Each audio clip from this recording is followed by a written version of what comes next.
in a floral sundress, a few men in linen suits. Their conversations danced from hedge funds to exclusive clubs, from new restaurants in town to who got invited to which celebrity's after party. They dropped names like confetti, each one an attempt to outshine the other. I stood on the periphery, a silent observer. With far more knowledge than they could imagine. Eventually, one of Tamara's friends, an elegant woman I recognized from social media as Amelia, sauntered over to me. She wore an expensive watch that flashed with every subtle movement of her wrist. "And you are?" she asked, smiling. In that polite yet distant way of someone trying to place you in her mental hierarchy. "I'm Lena," I replied, offering my hand. "Tamara's sister." Amelia's eyebrows lifted as though she was registering mild surprise. "Oh, right. I've heard a little about you."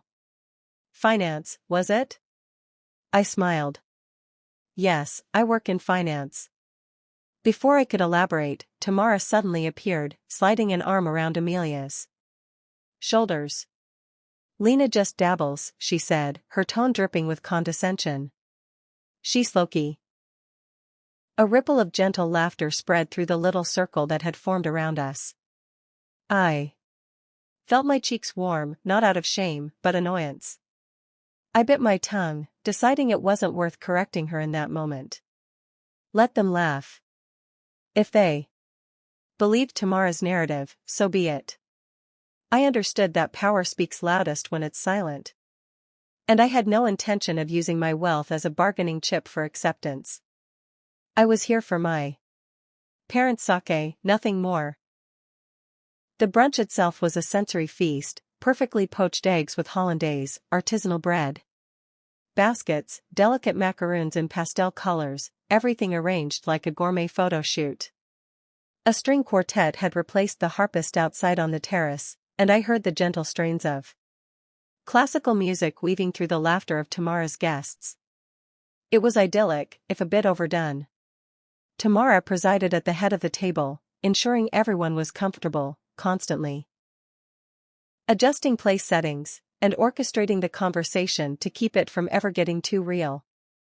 I found myself sandwiched between two men who seemed more interested in discussing their next yacht rental than asking anything about me. From across the table, Tamara would occasionally cast me a cursory glance, as if to confirm I was behaving according to her quiet, unremarkable sister script.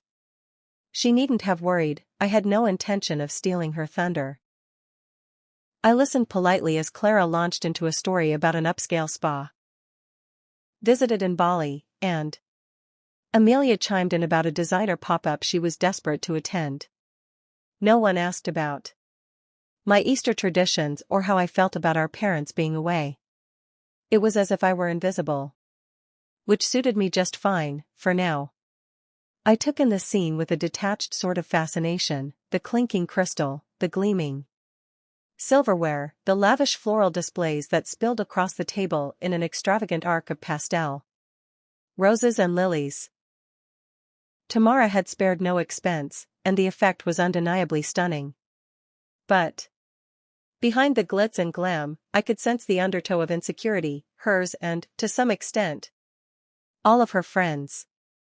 Their constant name-dropping and status-seeking felt like attempts to prove they belonged in a world they'd only just glimpsed.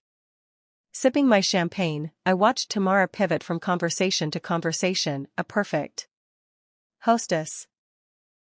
She was truly in her element, shining under the sunlit canopy, her laughter bright and infectious.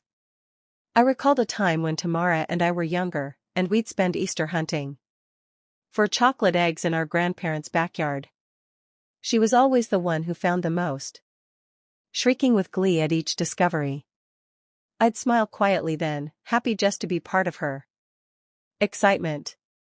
Funny how some dynamics never change, even if the setting does. In that moment, I felt a mixture of love and exasperation for her. She had no idea that I could buy and sell this brunch 100 times over if I chose to. As the meal wound down, Tamara's guests migrated to the living room, where a tray of patty,